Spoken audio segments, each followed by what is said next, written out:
Señores, buenas tardes. Para nosotros es más que un grato placer, como todos los días, en su programa médico número 1, Crónicas de Salud.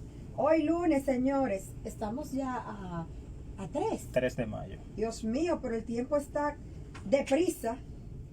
Por eso es que insisto que lo más valioso que tenemos es el tiempo y que debemos aprovecharlo. Resulta, señores, que todos los lunes nosotros tratamos de dar una medicina actualizada, igual como los demás días, pero los lunes es prevención, propiamente prevención. Hablamos de temas interesantísimos que ustedes ya conocen, que es la parte nutritiva. Sabemos que nosotros somos lo que comemos y insistimos, como diría nuestro padre de la medicina en su tiempo, que tu medicina sea tu alimento y tu alimento tu medicina. O sea que continúa después de muchos años este postulado en el área médica de que todo inicia con los alimentos. El estilo de vida, la vida sedentaria es la mayor causante de múltiples enfermedades. Insistimos tratando de prevenir lo que es la obesidad. Bueno, a nivel mundial, doctora, en ese tenor que usted acaba de decir, la cuarta causa de muerte a nivel mundial es la inactividad física. Para que lo sepas, doctor, y ya nosotros tenemos datos precisos de que a nivel mundial, la Organización Mundial de Salud, valga la redundancia, insiste en que ya es una enfermedad. Muchos de nuestros seguros aquí en nuestro país la tienen de un lado, no quieren cubrir necesidades primarias de los pacientes, de sus usuarios, y la obesidad la ven como si fuera estético. Es lamentable la forma como ellos abordan este tema, porque la obesidad, si bien es cierto, usted acaba de decir, desde 1996 es una enfermedad, pero el problema es lo que acarrea, o sea, las complicaciones sobreañadidas a la misma. Hay más de 80 tipos de cánceres diferentes que simplemente con un factor predisponente como es el sobrepeso y la obesidad, usted tiene un dato ganado para padecerla. Específicamente esos cánceres de vía digestiva baja, como el colon, hígado, señores. Ya existe una entidad que son las enfermedades inflamatorias del hígado, que son cirrosis, cáncer hepático, que con el simple hecho de tener una obesidad mórbida, sobre todo esa central, la obesidad central, el doctor va a hablar, usted sabe que yo me apasiono con la nutrición, pero el doctor va a hablar fenomenal sobre ese tema. ¿Por qué insistimos nosotros hoy lunes iniciar como este primer lunes de mayo con este tema? Primero, señores, porque vienen cosas muy interesantes para los pacientes obesos que necesitan ayuda. Y lo segundo es que el doctor tiene una super maestría, una especialización extra en obesiología. O sea, él es nutriólogo clínico y hizo obesidad específicamente. Él es maestro en lo que es la maestría de obesidad en INTEP, que tiene conocimiento de causa y nos va a enseñar a prevenirla, a identificarla y a eliminar los factores predisponentes de forma ambiental que nosotros tenemos y que pueden ser modificados. Exactamente. Él ya es de nosotros, ustedes lo conocen porque, doctor, como 500 veces usted ha venido. Unas cuantas veces, sí. Nosotros tenemos 4 años aquí y tenemos varios programas y usted ha venido mucho porque realmente es muy bueno. Carlos Lebrón es muy bueno, o sea que mantenga la sintonía y gracias al doctor por otra vez visitarnos. Bienvenido sea, mi hermano querido. Muchísimas gracias y gracias a ustedes por el espacio. Hoy vamos a hablar de obesidad y diabetes. ¿Por qué esa identidad tan complicada, tan larga, en un solo contexto? Sí, bueno, ya en escenarios internacionales se está hablando de un término combinado, de diabesidad, o sea, diabetes y obesidad juntos. ¿Cómo así? Sí, agarradito de la mano van. O sea, ya se está hablando en escenarios internacionales de lo que es la diabesidad. O sea, diabetes va agarrado completamente a lo que es linkeado, como dicen ahora en el idioma informático, a lo que es la obesidad. Y todos sabemos que esa obesidad central es la que predispone a esos trastornos metabólicos. ¿Qué es la obesidad central? Porque yo empecé a decirlo y ya le voy a definir, Carlos, si tú no me detienes. Bien, seguimos. La obesidad central, obesidad visceral, desde el punto de vista de antropometría, se pudiera definir como una circunferencia abdominal o por encima del ombligo. En el hombre son 102 centímetros, en la mujer por encima de 99, de 82. 88. Pero hay una situación, que esas son medidas estándares para Norteamérica. Que son altos. Aquí en Dominicana. 6 pies, 82. exacto. En hombres, en República Dominicana, para latinoamericanos, estamos hablando de 94 centímetros. Y una mujer en El 82. mujer en 86, por ahí, más o menos. Que sucede que yo soy de medicina reproductiva y tenemos un tema. Nosotros somos como amiguito, hermano, y así nos manejamos porque nosotros las mujeres tenemos muchas alteraciones metabólicas, pero nosotros somos hormonales, somos eléctricas y necesitamos de este acordeón de buenos seguimientos para poder tener una vida sana. Correctamente. ¿Y qué sucede? El fin de semana estuve leyendo varios reportes internacionales que ya hablan de los síndromes metabólicos, por ejemplo, síndrome ovario poliquístico, de endometriosis, síndrome metabólico per se, que antes se llamaba X, Exacto. porque acumulaba una serie de factores que son predisponentes en diabetes mellitus tipo 2 y son factores que toman mayor valía dependiendo del estilo de vida y otros factores que nosotros agreguemos. Por ejemplo, familiares directos de pacientes con diabetes mellitus tipo 2, Sexo, género. Exacto, si se incluye papá y mamá, Ujú. o sea que van como acumulando. Usted se está ganando el de la rifa, te está jugando los 99.9. Así mismo es. Fíjese, y como usted acaba de decir, hay factores que nosotros en medicina conocemos como factores modificables y factores no modificables para la génesis de diabetes vinculado a obesidad. Esos factores no modificables, obviamente, como su nombre indica, nosotros no podemos cambiarlo, como es la genética, el género, el sexo, los genes ya que tenemos predispuestos en esta epigenética, y también los factores modificables, que son en los cuales nosotros podemos hacer los cambios. La diabetes, igualmente la obesidad, son enfermedades multifactoriales. O sea, tiene que cumplirse una diversidad de cosas para que la enfermedad se exprese. Si nosotros podemos modificar lo que es la dieta, nuestro estilo de vida, nuestra alimentación, si podemos modificar eso, podemos prevenir la expresión genética que ya tenemos de por sí codificada y por ende no manifestaremos la enfermedad. Carlos, ¿sabe que nosotros tenemos como un círculo vicioso? En medicina se llama feedback, que es la retroalimentación Exacto. de cualquier evento, cualquier fenómeno. Entonces, nosotras las mujeres que tenemos síndrome de ovario poliquístico, que también es un proceso inflamatorio crónico, también se conoce como una enfermedad, ya no como un síndrome. Sabemos que existen alteraciones autoinmunes, inflamatorias, predisponentes, y de forma crónica somos portadores del gen mendeliano autosómico de la diabetes mellitus tipo 2.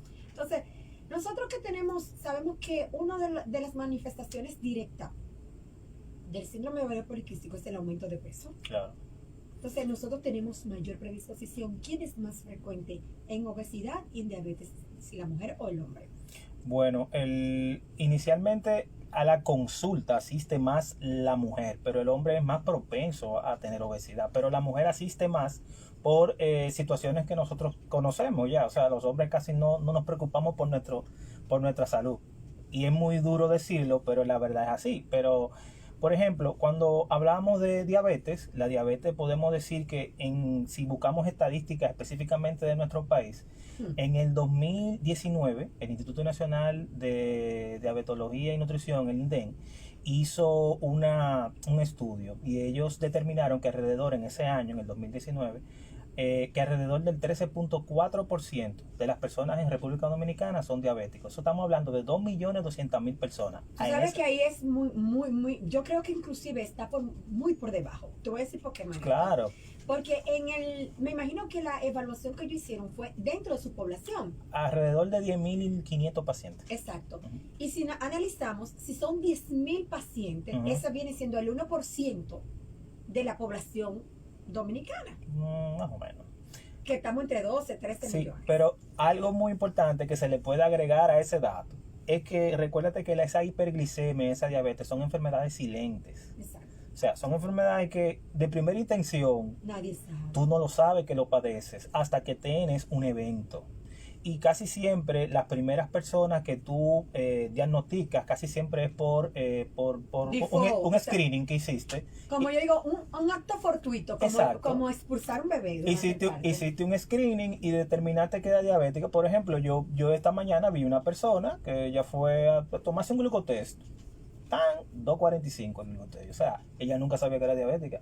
Ella me dijo, no, bueno, yo he perdido peso los últimos 4 meses, más o menos. Tengo sed, mucha hambre. Exacto. Entonces, algo muy importante es que de esos que fortuitamente son diabéticos, el 50% de esas personas de diabéticos nuevos registrados, el 50% ya tienen daño macro y microvascular. Exactamente. ¿Y qué sucede? Existe a nivel internacional una definición muy importante que nosotros no queremos de que aceptarla, pero existe, que es la diabetes tipo 3, que es aquel paciente que te llega a tu emergencia con un accidente cerebrovascular, con una trombosis, lo que llaman trombosis, es un accidente cerebrovascular de tipo isquémico, y cuando el neurólogo y el médico internista que lo evalúa, tiene la glicemia elevada, y le hacen una hemoglobina glucosilada para poder ponerle, como diríamos, el apellido, catalogarlo, exacto. Exactamente, y observan que tienen 3 meses con una glicemia elevada.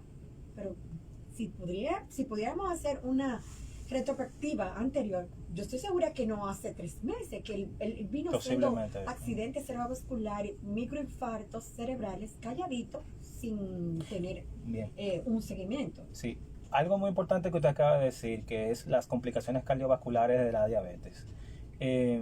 Los especialistas, nuestros maestros que son cardiólogos, ya están hablando que la diabetes es una enfermedad vasculometabólica. Claro que sí. O sea, ya se está hablando que se está hablando de que es vasculometabólica. ¿Qué quiere decir eso? Que involucra las pequeñas y medianas arterias específicamente. O sea, y la muestra de eso es la infertilidad en jóvenes. Exactamente. Otra cosa es esta alta capacidad, o sea, esa alta agresividad de esos pacientes, específicamente en lo que hablamos en el perfil de lípidos. Ese perfil lipídico de esos pacientes diabéticos es una cosa tremenda. Doctora, que sabemos que los tejidos adiposos son unas glándulas endocrinas muy activas. Ya tenemos que hablar como antes se decía de que el tejido adiposo sí. Almacenamiento de grasa. De grasa. Ay, sí, es estructural, formación de estructura. No, señores, ya ellos producen hormonas, producen sustancias y enzimas inflamatorias y hormonas activas. Inclusive no solamente las inflamatorias, también tienen sustancias que promueven un bienestar. Y por eso que le encanta. Llamado adiponectina. O sea, adiponectina, que es una sustancia no inflamatoria, pero promueve una homeostasis en lo que es nuestro sistema. Por eso que somos adictos a la grasa y a las azúcares. Lamentablemente. Lo único que le da sabor. Exacto. Y si es animal, mucho más. Claro. Esa grasita animal nos encanta y es la que le da el saborcito a la comida. Es que estamos codificados genéticamente con eso. Doctor, ¿existe una sensibilidad? Algunos pacientes que son más sensibles que otros a padecer, por ejemplo, obesidad y diabetes. Sí, fíjese, ahora que usted toma el tema, podemos hablar de lo que es la resistencia a la insulina. La resistencia a la insulina es la antesala prácticamente hacia el diabetes. Recuerde que la diabetes se divide en 2 tipos, tipo 1 y tipo 2. La tipo 2 es más del 90%. Ya se habla de tipo 3, manito. Sí, lo que hablamos ahorita. Pero, por ejemplo, esa diabetes tipo 2... el 90% de las personas diagnosticadas con la diabetes la tienen, y es la que es vinculante específicamente a obesidad. ¿Qué pasa? Inicialmente ese tejido adiposo, o sea, ese adipocito, es totalmente disfuncional, específicamente esa grasa visceral, esa grasa que está dentro de nuestro abdomen. Se comporta de una forma totalmente disfuncional y altera lo que son los ciclos metabólicos normales. Una vez alterado, obviamente va a producir trastorno de la captación o de la captación de glucosa, o sea, de esa forma de nuestro cuerpo transportar esa glucosa. Y degradarla. Exacto, hacia el interior de la célula y luego metabolizarla, se va a ver afectado y por ende van a haber picos de hiperglicemia en sangre. Y eso a su vez va a conllevar, como hablamos ahorita de la retroalimentación, unos trastornos pancreáticos como son la hiperinsulinemia y luego esa célula del páncreas con lo que llamamos estrés oxidativo va a ser una apoptosis. Entonces ahí... Muerte celular. Programada, exactamente. Entonces una vez esa célula beta hace apoptosis, arrancó la diabetes. Mira qué sucede, manito. La diabetes es tan especial y tan única. Señora, que nosotros empezamos a consumir la cantidad de células, que dicho sea de paso, nosotros nacemos cada uno con una cantidad, igual como el riñón. Claro. El riñón tiene 1.200.000, entre 1.200.000 a 1.400.000 células en cada riñón. Y así sucede con el páncreas. Nosotros tenemos una cantidad de células beta, que es la formadora, pero el páncreas no solamente produce ese tipo de células, no, que son las beta. alfa, gamma, produce otro tipo de sustancias. Exactamente. Pero entonces mira qué sucede. La diabetes no solamente daña las células beta, sino que imposibilita a las demás células hacer su función. Ella es tan especial, tan desorganizadora, vamos a decir, que ella no solamente se conforma con alterarte todo tu ciclo metabólico, sino también alterar las demás funciones del páncreas. Nadie puede vivir sin páncreas. Lamentablemente. Siguiendo esa línea que usted acaba de decir, tenemos que tener pendiente también que la diabetes no es solamente modificaciones o cambios en lo que tiene que ver con el metabolismo de los hidratos de carbono, también involucra proteínas y involucra las grasas.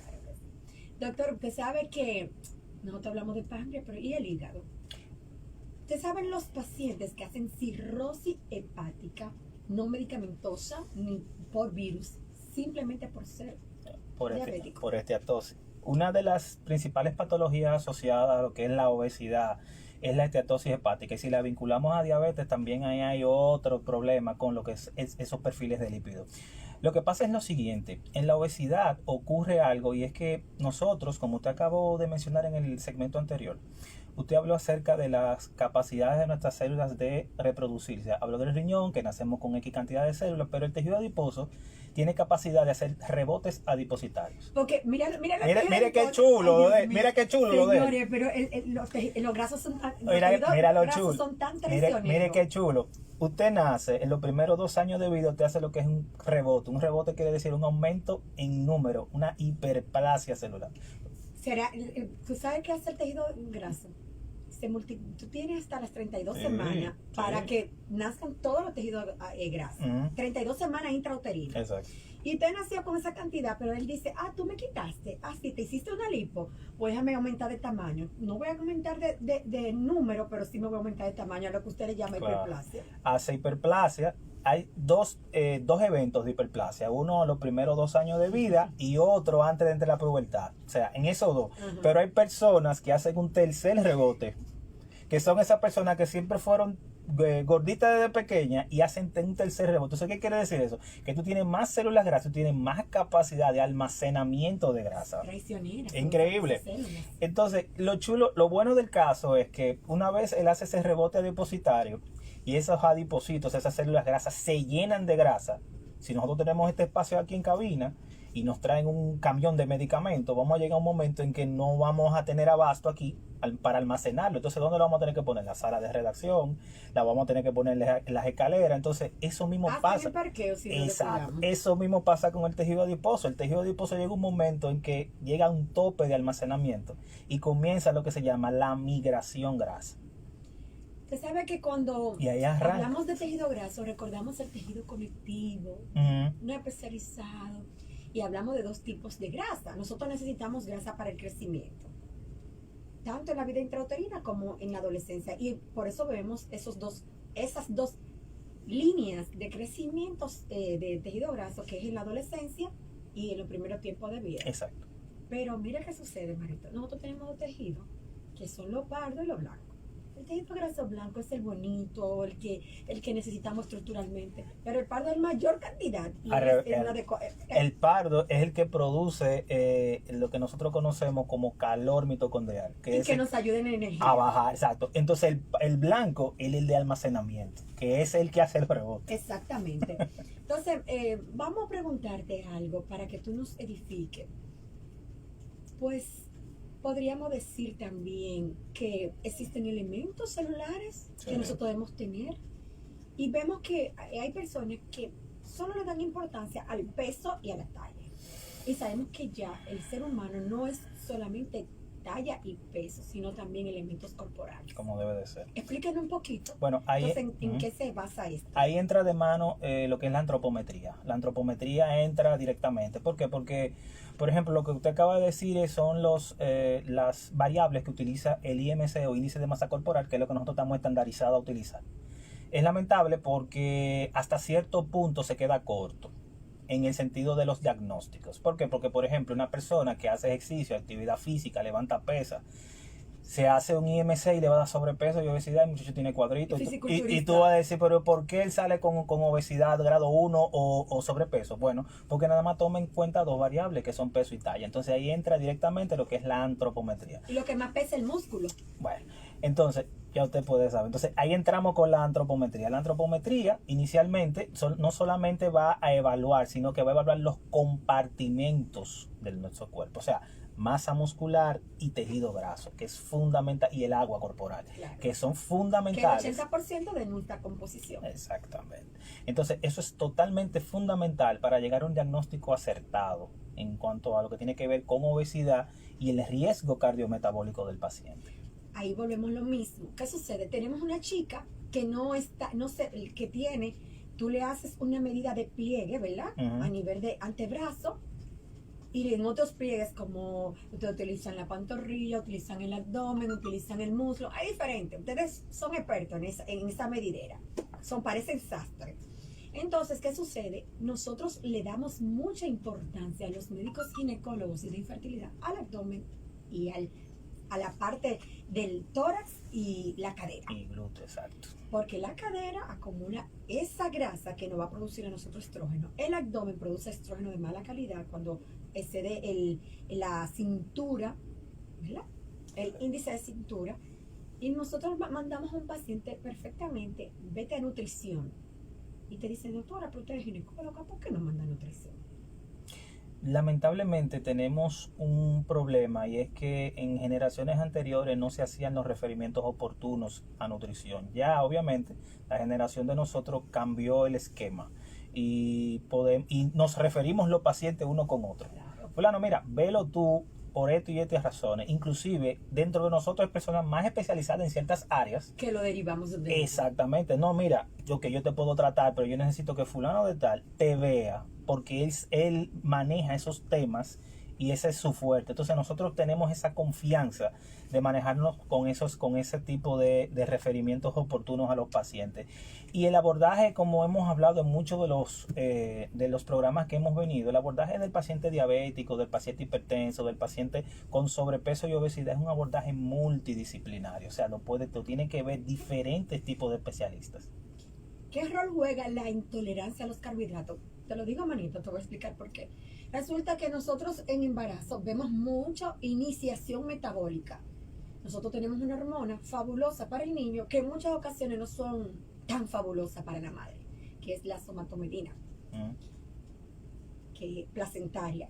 Ella nos hace crecer nuestro bebé perfecto, pero puede desencadenar toda una cascada de alteraciones metabólicas en la mujer y hacer una intolerancia de carbohidratos. Y muchos dicen, ay hombre, una intolerancia al carbohidrato, gran cosa. ¿Qué rol juega la intolerancia a los carbohidratos para iniciación de ese trastorno metabólico de obesidad y trastorno de tipo de diabetes? Está íntimamente relacionado con resistencia a la insulina. Así es. Agarradito de la mano. Bueno, entrando ahora en el tema de la diabetes y la resistencia a la insulina, para luego entrar en el tema de intolerancia a los carbohidratos. Lo que pasa es que, como ya hablamos en la intervención anterior, ese páncreas, lamentablemente, su insulina, él va a producir insulina, pero el problemita de la insulina va a estar en los receptores, a nivel de los receptores, en lo que tiene que ver con la unión a la insulina a su receptor y la entrada de glucosa a nivel periférico, pero el páncreas no entiende eso. Lamentablemente, él sigue produciendo insulina, hace estrés oxidativo y llega al problema de lo que es la incompetencia. Se acabó lo que se da. Se acabó. Entonces, hay una situación, y es que a esos pacientes nosotros tenemos que hacerle no solamente el abordaje medicamentoso, sino que también tenemos que hacer el abordaje nutricional. Entonces ahí entra lo que es la dietoterapia. Y una de las modificaciones iniciales es lo que usted me acaba de decir. Cambios en cuanto a la cantidad de hidratos de carbono en lo que nosotros llamamos distribución de macronutrientes. O sea, hay que hacer una disminución excesiva de los hidratos de carbono y compensarlos con proteínas y lípidos de buena calidad. Para poder estamos hablando de omega 3, omega 6, eso bonitoso. No solamente eso, sino lo que conseguimos en la alimentación, o sea, pescado azul, ya estamos hablando ahí ya de lo que la gente comúnmente consume, y cambios en lo que es el estilo de vida, obviamente conjuntamente con el plan alimenticio. Hay que hacer modificaciones, específicamente cambiar a lo que son, disminuir las harinas refinadas específicamente, y iniciar con lo que es la modificación de la dietoterapia de ese paciente. Mira, Carlos, tú sabes que cuando suena ese ruidito en el celular, es que nos está llegando un mensaje, tú sabes, por nuestro WhatsApp bien activo, lo tenemos. Y también nos están saludando. Hasta Claudio dice que no se escucha. Me dice High Class Dental. Nos dice que no escuchan al doctor. Vamos a esperar que nos mejoren eso. Y te mandan también saluditos Lenny Vázquez, que es de allá de la provincia de Duarte, de San Francisco de Macorís. Y nos llama mucho la atención. Hoy una de las preguntas más interesantes. Tenemos que ir a una pausa. Señora, volvemos ahora. Continuamos conversando. Le vamos a hacer su pregunta luego de la pausa. Así es que mantengan su sintonía. Volvemos a